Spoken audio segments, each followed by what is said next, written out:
Bom, bom dia, né, de novo para todo mundo. Vamos dar continuidade aqui à aula de semana passada. É só relembrar antes, lembrar vocês antes aí que tem um estudo dirigido também aqui dessa matéria que eu passei ontem, né, por causa da outra metade da turma, que a aula foi ontem, mas também vai ter, assim como lá em máquinas, vocês vão ter 2 semanas para fazer, tá? Porque semana que vem, semana de estudos autônomos, então estiquei uma semana a mais aí para vocês fazerem essa atividade. Bom, é sobre a aula passada e essa, que é o dimensionamento dos disjuntores, né, os disjuntores termomagnéticos. E semana passada a gente viu como que a gente dimensiona o disjuntor termomagnético para proteção contra sobrecarga, tá? E essa semana, agora, na aula de hoje, a gente vai ver como que a gente dimensiona o disjuntor termomagnético para proteção contra curto-circuito.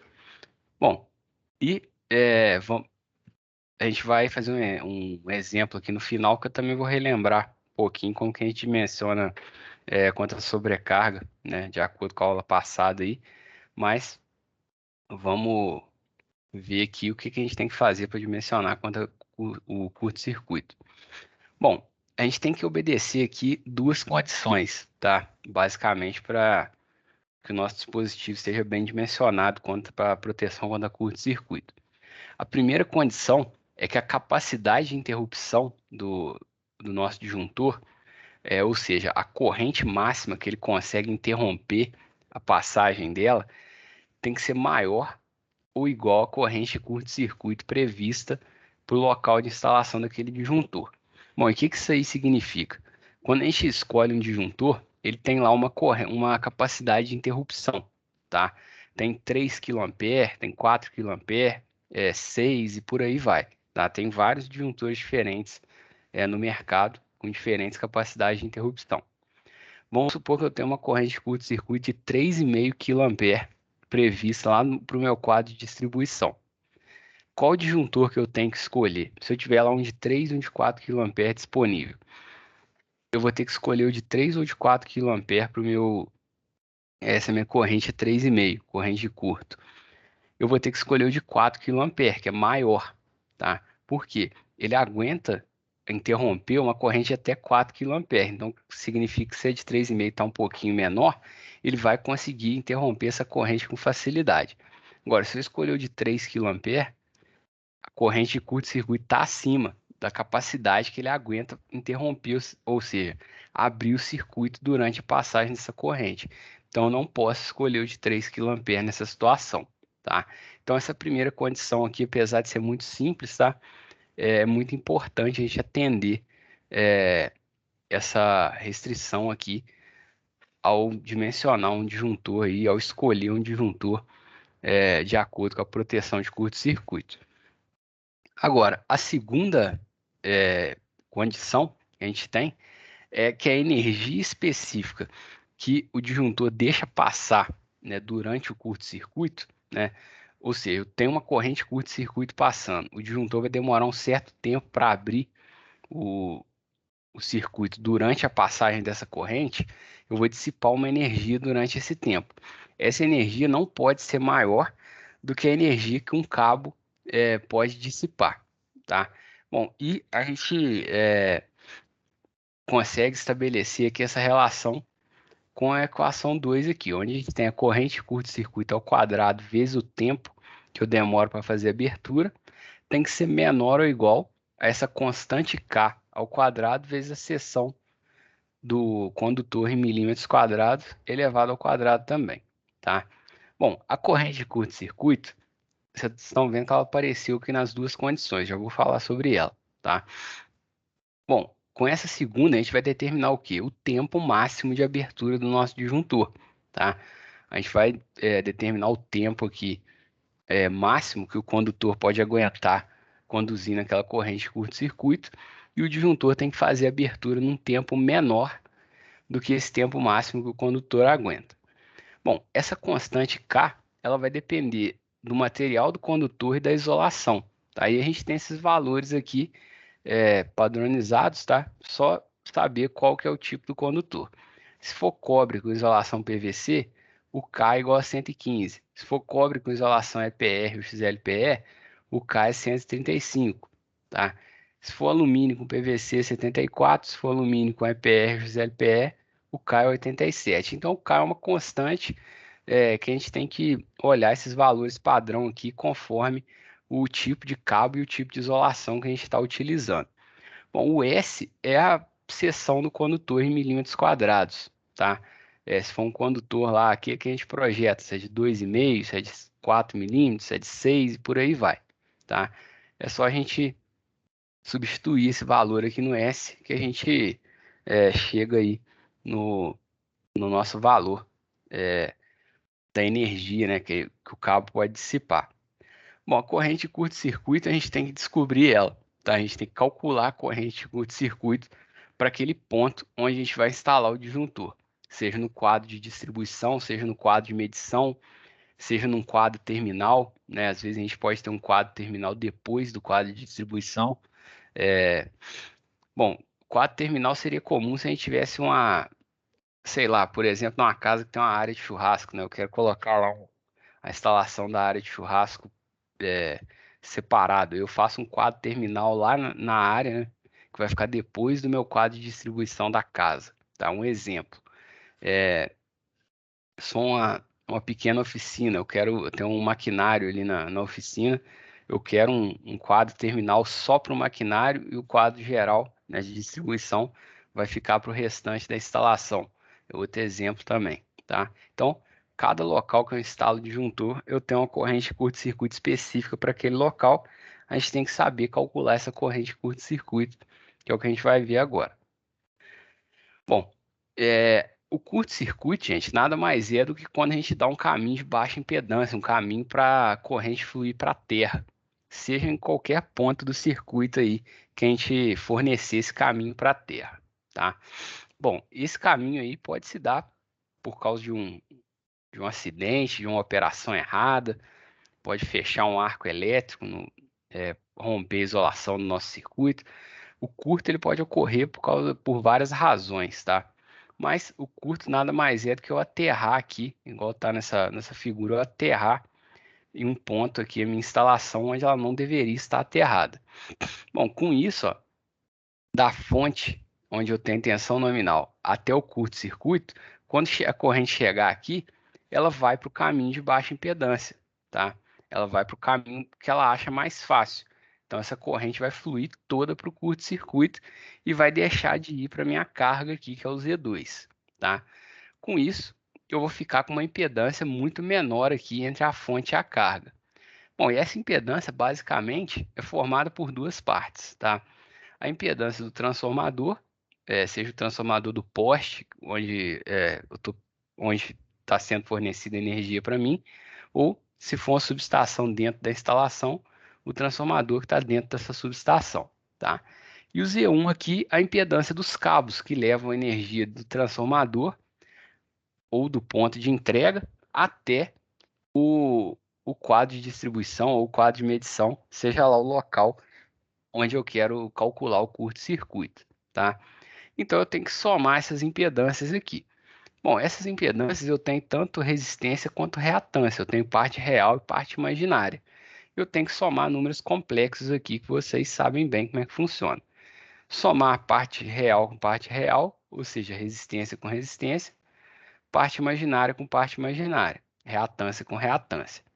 Bom, e para eu calcular o valor absoluto, para eu calcular a amplitude, né, dessa impedância, é nada mais, nada menos que o teorema de Pitágoras, tá? Eu vou elevar ao quadrado a parte real, vou somar com o quadrado da parte imaginária, que são os catetos lá do nosso triângulo, né, imaginário, e tirar a raiz, que vai me dar a amplitude, o valor absoluto dessa impedância, que seria a hipotenusa lá do triângulo, tá? Bom, estou falando aqui, né, vocês estão ficando um pouquinho abstrato, eu tenho aqui um triângulo dessa forma, que eu tenho parte real, aqui eu tenho parte imaginária, e aqui eu tenho a impedância mesmo Z, tá? Isso aqui seria um triângulozinho retângulo. Bom, e o que eu faço com essa impedância de curto-circuito? Eu vou usar ela para calcular a corrente de curto-circuito, tá? E aqui é lei de Ohm direto. eu vou dividir tensão pela impedância. Só que aqui eu estou dividindo por raiz de 3 também, porque a tensão nominal, a gente tem valor da tensão fase-fase, tá? Que normalmente, no nosso caso aqui, é 220, né? Na nossa região é 220. E no caso do curto-circuito aqui, eu tenho que usar tensão de fase, eu tenho que usar tensão entre fase e neutro, né? A Terra aqui vai funcionar como um ponto neutro para mim. Então, eu vou estar aplicando, na verdade, aqui 127 volts, que seria os 220 sobre raiz de 3. Eu não coloquei 127 direto, porque isso aqui vale também se for uma rede com uma tensão diferente, né? Um nível de tensão diferente de 220 volts. Mas tensão de linha sobre raiz de 3, vou dividir pela impedância, eu acho minha corrente curto-circuito, tá? Então, eu tenho que aplicar essa ideia aqui para a minha instalação, né? E como que eu faço para saber aqui a impedância do transformador e a impedância dos meus cabos? Bom, a do transformador eu consigo olhar direto numa tabela. A dos cabos eu tenho que olhar uma tabela, né? Só que eu tenho que saber também o comprimento do meu cabo e a bitola dele para eu calcular a impedância do cabo, tá? Vai depender do comprimento. Bom, e essa tabela aqui, ela dá um valor para a gente da resistência e da reatância dos cabos em miliohm por metro, tá? Bom, por que está em miliohm por metro? Para um cabo aqui de uma determinada bitola, por exemplo, aqui de 4 milímetros quadrados, eu tenho a resistência 5,57 miliohm por metro e a reatância 0,143 miliohm por metro. Bom, quanto maior for o meu cabo, maior vai ser a impedância dele, tá? Eu tenho que pegar o comprimento dele e multiplicar por esses valores. Se for um cabo de 10 metros, eu vou multiplicar cada valor desse aqui por 10, tá? Então, eu tenho esses valores aqui por metro, vai depender do comprimento do meu cabo, a resistência e a reatância total dele. E eu tenho que olhar a linha correta aqui da tabela, tá? De acordo com a bitola do meu cabo. Então, só fazer isso aí tranquilo. A do transformador é mais tranquilo ainda, tá? É só eu saber a potência nominal do transformador em kVA. Eu vou olhar aqui a linha correta e tenho aqui direto a minha resistência, a minha reatância, ambas em miliohm, tá? Bom, em área urbana, o mais comum é a gente ter transformadores de 75 kVA e 150 kVA. Em alguns casos aí, esse de 112,5 aqui também, a gente vê ele, tá? No caso da CEMIG, não é muito comum, não sei a Energisa, tá? Mas na CEMIG não é muito comum. E os outros aí são casos mais específicos, tá? O de 300 kVA é possível a gente ver em um caso específico aí onde se tem um transformador alimentando um grande bloco de cargas aí, que não era interessante dividir ela em dois blocos de 150, tá? Enfim, e esses menores aqui de 15, 30 kVA, eles são utilizados em zona rural, tá? É mais comum em zona rural. O de 45, dependendo, ele pode ser utilizado em área urbana também, tá?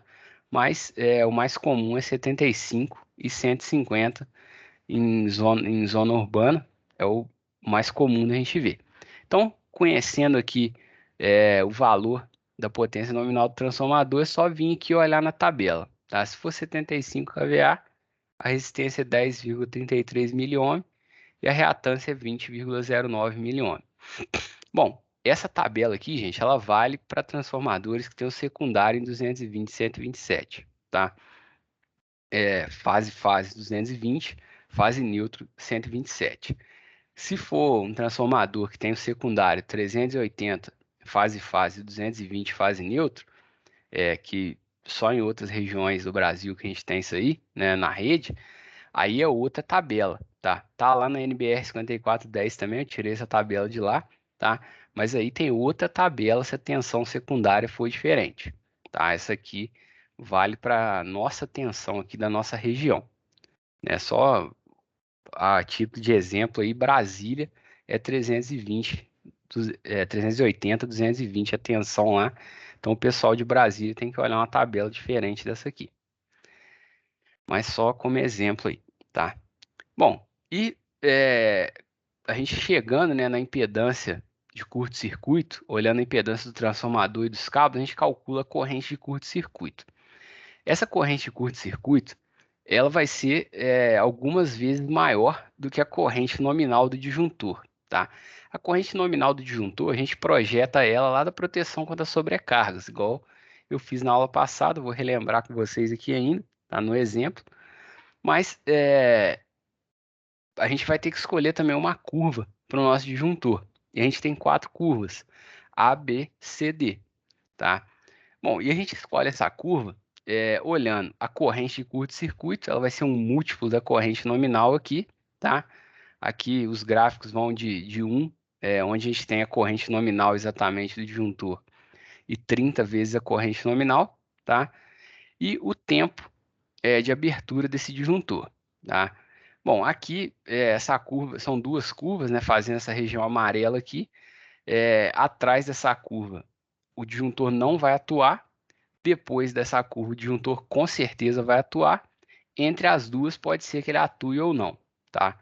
Tem uma margem de erro aí de atuação do disjuntor. Bom, isso aí vai depender também, não só do valor da corrente, tá? A gente tem essa margem de erro, que depende também da velocidade com que ocorre esse aumento de corrente. Se a corrente aumentar muito devagar ou aumentar muito rápido, isso faz diferença no tempo de abertura do nosso disjuntor. Por isso que tem essa faixa de tolerância aqui, tá? E é muito difícil prever a velocidade com que essa corrente vai aumentar. Ela pode, se for uma falta, um curto fechando assim, por causa de um acidente, né, na rede elétrica, essa corrente vai aumentar muito bruscamente. Se for, sei lá, uma árvore cair na rede, não é um curto tão severo, tá? Ela pode aumentar de maneira mais lenta. Enfim, isso aí é por isso que a curva é dessa forma. Mas bom, como é que a gente vai escolher aqui qual curva do nosso disjuntor? Bom, a gente pode cruzar aqui duas informações, tá? O tempo máximo de abertura do nosso disjuntor, aquela segunda condição que eu falei, a gente traça uma reta horizontal, tá? E a corrente de curto-circuito. Para uma corrente de curto-circuito eu tenho um tempo máximo, tá? Eu faço algo desse tipo aqui. Se o ponto que eu achar cruzando a corrente de curto-circuito com o tempo máximo tiver à direita da curva, eu posso usar aquele disjuntor. Se eu cruzar aqui essa informação e tiver à esquerda da curva, eu não posso usar aquele disjuntor, tá? Porque ele não vai fazer abertura no tempo correto para a corrente de curto-circuito que eu estou prevendo. Então, se tiver à direita da curva, esse ponto eu posso usar essa curva tranquilamente, beleza? Bom, e os fabricantes também têm recomendações para a gente escolher a curva correta para cada disjuntor, tá?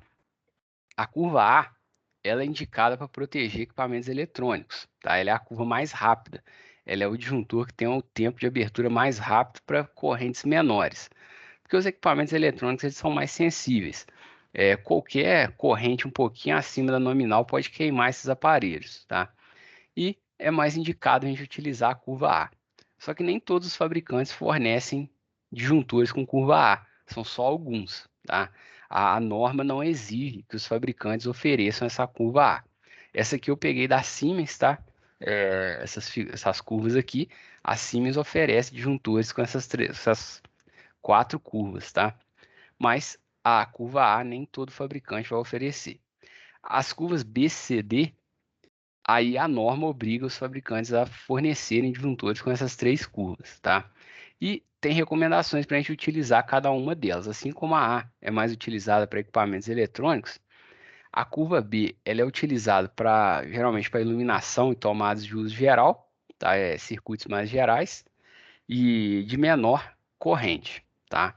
A curva C é indicada para tomadas de uso geral de locais onde a gente tem equipamentos com motor e motores pequenos, tipo geladeira, máquina de lavar e máquina de secar, máquina de lavar louça, coisas do tipo, né? Equipamentos que têm um pequeno motor. Pode ser uma bomba d'água, né? Que já pode ser um motor um pouco maior, ou pode ser menor, mas aí é indicado a curva C. E para disjuntor geral também, quando eu tenho que botar um disjuntor geral na instalação, para proteger uma instalação inteira, uma grande variedade de cargas também é indicado a curva C. A curva D, ela já é indicada quando o circuito é para motores com a potência maior. Aí já vai para ambientes industriais, onde a gente tem motores maiores, tá? A corrente aqui que o disjuntor faz a abertura está entre 10 e 20 vezes a corrente nominal, tá? Então, essa corrente vai ser maior do que a corrente partida do motor, que pode chegar a 8, 9 vezes a corrente nominal, tá? Então, isso aqui é para garantir que o disjuntor não vai abrir durante a partida do motor. Então, cada curva também a gente pode escolher aí pelo tipo de carga que a gente está protegendo. Numa instalação residencial, no geral, aí a gente pode utilizar a curva B para os circuitos terminais e a curva C para o disjuntor geral, tá? É uma regrinha aí que pode ser seguida com tranquilidade. E colocar um curva C também, se for um circuito da cozinha, um circuito da lavanderia, também não é má ideia não, tá? Porque a gente tem geladeira, tem máquina de lavar, enfim. É uma boa ideia colocar a curva C para esses locais também. Mas vamos ver um exemplo aqui para ficar mais claro como que a gente faz esse projetinho aí do disjuntor, tá? Bom, aqui a gente tem um esquemático aqui, um diagrama unifilar de uma instalação, tá? E a gente tem que projetar dois disjuntores. Um disjuntor para o quadro de medição, tá? Que está a 30 metros do transformador, e um disjuntor geral para o quadro de distribuição, que está a 25 metros do quadro de medição e no total aqui ele está a 55 metros do transformador, né? Somando essas duas distâncias aqui. Bom, o exercício está falando para a gente, tem algumas informações aqui que são importantes, né? Os cabos aqui utilizados são de 16 milímetros quadrados, cobre com isolação PVC, então aquela constante K vai ser 115, tá? O transformador é um transformador de 75 kVA, isso aqui é importante para a gente também, tá? Essa tensão ficou um pouquinho esquisita aqui, mas 13,8 kV para 220 volts, tá? Eu deveria ter colocado separado aqui, mas o transformador de distribuição mesmo é 220 volts, não 220 kV, tá?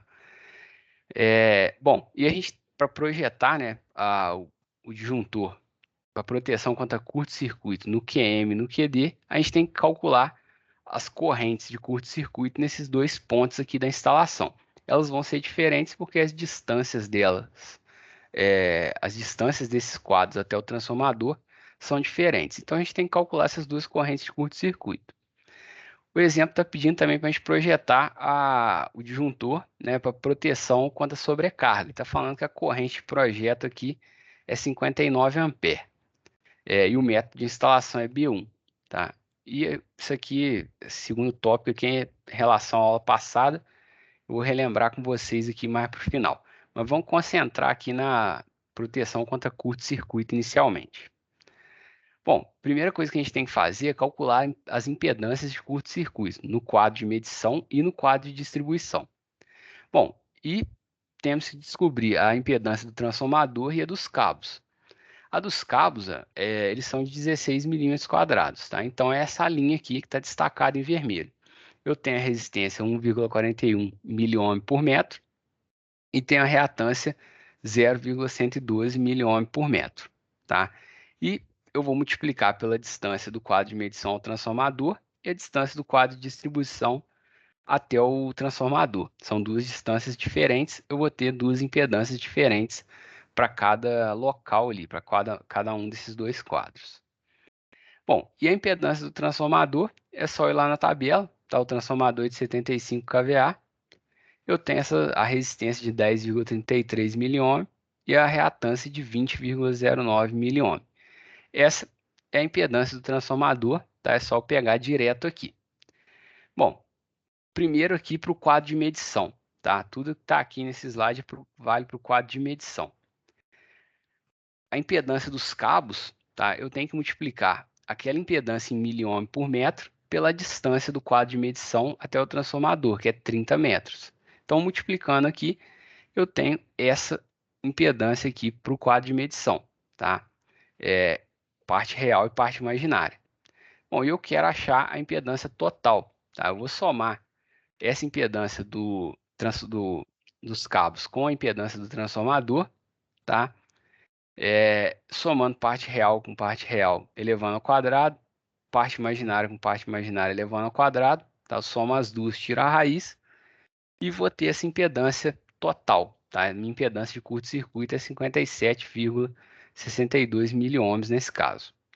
Bom, e aí é só eu dividir a tensão nominal, que é 220, né, por raiz de 3, dividir por essa impedância, eu acho a minha corrente de curto-circuito, 2,2 kA. Essa corrente aqui é importante, tá? A gente vai precisar dela aqui para o projeto do nosso disjuntor. Bom, e aqui eu posso calcular o tempo máximo de abertura do meu disjuntor. É só eu olhar para aquela equação lá que é T e K ao quadrado vezes K ao quadrado S ao quadrado. Só que eu vou isolar o T, né, o tempo na equação que eu quero calcular ele. O K o exercício me deu, né? Falou lá que o cabo é de cobre com isolação PVC, o K é 115. A bitola dos cabos é 16 milímetros quadrados e a corrente de curto-circuito a gente calculou aqui é 2,2 kA, ou seja, 2.200 ampere. Bom, eu fazendo a continha aqui, né? Eu faço essa divisão, elevo tudo ao quadrado, tá tudo ao quadrado aqui. Eu acho um tempo máximo de abertura do meu disjuntor para essa corrente de curto-circuito de 0,7 segundos. Então, no meu quadro de medição, eu tenho que ter um disjuntor com uma capacidade de interrupção maior que 2,2 kA e com tempo de abertura menor que 0,7 segundos para essa corrente de 2,2 kA de curto-circuito. Bom, para o quadro de distribuição, a gente tem que fazer o mesmo procedimento. O que vai mudar aqui? O que vai mudar é a distância do transformador até o quadro de distribuição. Ó. A distância vai ser 55 metros. Tá? Eu tenho que somar aquelas duas distâncias. Isso vai me dar uma impedância maior dos cabos até o quadro de distribuição. A impedância de curto vai ficar maior, naturalmente, tá? E já que ela está no denominador aqui dessa equação, a corrente de curto-circuito fica um pouquinho menor, 1,4 kA. Essa corrente aqui é importante também para a gente, tá? Mesmo esquema de medição.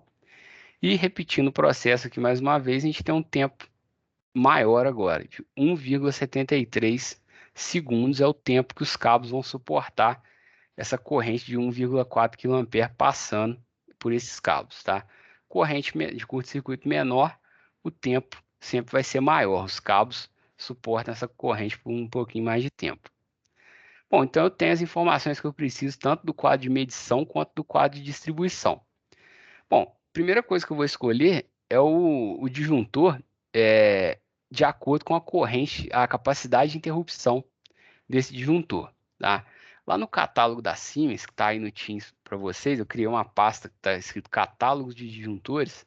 Eu coloquei da Siemens e coloquei de outros fabricantes também, da STEC, da Schneider, tá? Eu coloquei alguns diferentes aí para vocês. Bom, o disjuntor da Siemens que tem a menor capacidade de interrupção é de 3 kA, tá? Essa corrente que está aqui em cima aqui na tabela. Bom, e o menor disjuntor, que é o de 3 kA, ele vai servir tanto para o nosso quadro de medição quanto para o de distribuição, já que as correntes de curto-circuito nesses dois quadros são menores do que 3 kA, certo? Então, eu posso utilizar o disjuntor de 3 kA. Eu posso utilizar o maior? Posso também, tá? Mas eu vou só estar gastando dinheiro à toa. O disjuntor maior vai ser mais caro, tá? E esse aqui atende bem. Bom, e eu tenho que escolher qual curva, tá? A Siemens aqui me oferece esse disjuntor com capacidade de interrupção 3 kA, com curva B e curva C, tá? E eu tenho que escolher qual curva que eu vou usar. Bom, e eu preciso da corrente nominal do disjuntor também, tá? A corrente nominal do disjuntor, eu vou projetar ela de acordo com a proteção de sobrecarga, tá? É da aula passada, mas vou voltar nela aqui, né? Até porque o exercício pediu. Mas bom, a gente tem que fazer a escolha então da curva B ou curva C. Para a gente escolher a curva, a gente tem que olhar para aquele tempo máximo de interrupção, né, que os cabos suportam para essas correntes de curto-circuito. Bom, e a gente vem aqui, eu peguei aqui a curva B e a curva C, tá? A gente precisa calcular o múltiplo da corrente de curto-circuito, o quanto maior ela é do que a corrente nominal do disjuntor. Bom, a corrente nominal do nosso disjuntor, ela vai ser 63 amperes, tá? Eu já vou mostrar por que desse valor 63 amperes. Isso aí é do projeto lá da sobrecarga, tá? Mas vamos só considerar esse valor aqui de corrente nominal, tá? Eu dividindo a corrente de curto-circuito pelo valor nominal da corrente do disjuntor. No quadro de medição, eu tenho uma corrente curto 35 vezes a corrente nominal. Essa corrente 35, ela nem aparece aqui no gráfico, tá? Porque o gráfico vai até 30. E no quadro de distribuição, eu tenho uma corrente de curto que é 22 vezes a corrente nominal. A de 22 já vai aparecer aqui no gráfico, um pouquinho depois da corrente 20 ampere aqui, tá? Mas tá depois aqui da curva, né? Tanto para a curva B quanto para a curva C. Vai estar em um ponto mais ou menos no gráfico aqui, nessa linha. Vou traçar aqui no 20, tá? Mas é um pouquinho depois aqui. O 22 estaria em algum lugar aqui, tá? Bom, eu tracei essa linha horizontal aqui. A azul é para o quadro de distribuição. A gente tem um tempo de 1,7 segundos, né? O tempo máximo. E para o quadro de medição, 0,7 segundos, essa linha vermelha. Bom, a abertura que o disjuntor garante, tá? Aqui o curva B seria para 5 vezes a corrente nominal, curva C 10 vezes a corrente nominal. Bom, ambas as curvas vão fazer a abertura do meu disjuntor uma corrente bem abaixo da corrente de curto-circuito. Isso significa que eu posso escolher qualquer uma das duas curvas. Eles vão garantir a abertura num tempo menor, né? O tempo que está batendo na parte vertical da curva, onde o elemento magnético do disjuntor atua, tá? E se essa corrente de abertura do disjuntor está menor do que a minha corrente de curto-circuito, beleza, tá? Eu posso utilizar qualquer um desses dois disjuntores, tá? E é importante esse tempo aqui bater na parte vertical aqui. Se esse tempo bater na barriga da curva aqui, é ruim, tá? Porque eu posso depender do elemento térmico atuar, o elemento magnético pode não atuar, tá? E isso pode ser ruim para mim. Aí eu tenho que escolher um disjuntor com uma curva abaixo, que vai me dar uma abertura mais rápida. Mas bom, aqui qualquer uma das duas curvas vão servir, tá? Porque sempre eu vou estar aqui um pouquinho depois da curva, eu vou estar à direita da curva, então eu posso escolher qualquer um dos dois. Bom, o que que vai mandar aqui na minha escolha? Aí vai ser o tipo de carga. Como eu estou trabalhando com disjuntor geral, né, tanto no quadro de medição quanto no de distribuição, é melhor escolher a curva C, tá? É o mais indicado para essa aplicação. Bom, e o disjuntor ser curva B ou curva C, isso aí não vai influenciar no preço dele, não. O que vai influenciar no preço é a capacidade de interrupção, corrente nominal, tá? Isso aí influencia no preço. Agora, a curva não vai influenciar, não. É a mesma coisa. Bom, e a gente tem que projetar a proteção contra sobrecarga. Isso aí vai influenciar no nosso projeto também. Vocês vão ver por quê, tá? Vocês vão ver por quê daquela corrente 63 amperes, tá? Bom, o exercício falou para a gente que a corrente projeta 59 amperes. Então, a corrente nominal do disjuntor tem que ser maior que 59. E falou para a gente que esses cabos aqui estão com método de instalação B1. São três cabos vivos, né? São três condutores vivos no meu circuito, duas fases e um neutro. Então, tem que vir aqui, ó, método de instalação B1, três condutores vivos, condutores carregados, tá? Então, eu estou nessa coluna aqui, condutor de 16 milímetros. Isso aqui faz eu chegar nesse valor aqui. O valor máximo que meus condutores suportam de corrente em regime nominal, ou melhor, em regime permanente, né, de operação, é 68 amperes. Então, ó, corrente de projeto é 59, corrente máxima que os condutores aguentam é 68. Então, a corrente nominal do meu disjuntor tem que estar entre esses dois valores. Tem que ser maior que 59, menor que 68. Olhando lá na tabela, só tem um disjuntor que está entre esses dois valores, tá? Que é o de 63 amperes. Então, eu tenho que escolher ele. tá? Eu não tenho escolha, eu tenho que pegar o disjuntor de 63 amperes. Bom, e esse disjuntor de 63, ele não tem curva B, tá? Ele não me dá a opção de escolher a curva B. Eu sou obrigado a escolher uma curva C. Eu já tinha falado que a curva C seria melhor, né? Porque é um disjuntor geral, então eu tenho que escolher a curva C, não tem jeito. E ele vai ter que ser o bipolar, né? Eu vou ter que proteger as duas fases. Eu posso pegar um tripolar e proteger o neutro também, não tem problema, tá? Mas normalmente a gente pega um bipolar para proteger só as duas fases, tá? Nesse caso, como o neutro tem a mesma bitola das fases, a gente protege só as fases. E a gente fica com esse disjuntor aqui, com esse número de série que está destacado em verde aqui. E a gente fecha o projeto aqui. Então, ó, só para recapitular. A corrente de 63 amperes, corrente nominal do disjuntor, é da proteção de sobrecarga. Tem que olhar corrente projeto, capacidade dos condutores. Essa corrente nominal tem que estar no meio das duas. Então, a gente acha 63 amperes. Bom, e a corrente de curto-circuito, a gente tem que calcular a corrente de curto-circuito nos pontos onde a gente vai instalar o disjuntor, tá? E essa corrente, essa capacidade de interrupção aqui, que é 3 kA, ela tem que ser maior do que a corrente de curto-circuito, maior ou igual, tá? E a curva a gente escolhe de acordo com o tempo máximo de atuação do disjuntor, ou com o tipo de carga que a gente está alimentando também. É um bom parâmetro aí para a gente escolher a curva do disjuntor, certo? Então, um exemplo aí para fechar, né, o projeto do disjuntor, dessa instalação aí do exemplo, seria esse aqui, né, um bipolar de 63 amperes, curva C, com capacidade de interrupção 3 kA, que é esse 5SL1 263 7MB. O que que significa essas letras aqui, esse código aqui? Eu não sei, lá no manual tá escrito, tá? Mas isso aqui não importa muito pra gente, né? Isso aqui seria só para encomendar o disjuntor que a gente quer. Beleza? Dúvidas?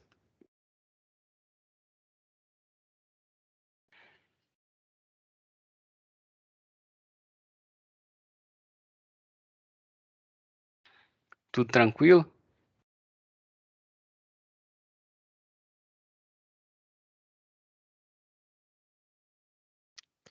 Bom, Acho que tá pessoal, tranquilo. então tá bom. Pessoal, então, qualquer dúvida aí que surgir no estudo dirigido, é só me procurar que eu ajudo vocês, tá? E lembrando mais uma vez que semana que vem é semana de estudos autônomos e na outra não vai ter aula, tá? Eu não vai ter aula das minhas disciplinas. Então, até o bimestre que vem, aproveitem o recesso aí, a gente se vê em outubro de novo. Um abraço, Valeu, pessoal. Andrei. Até o bimestre que vem. Tchau, Andrei. Obrigada. Tchau, pessoal.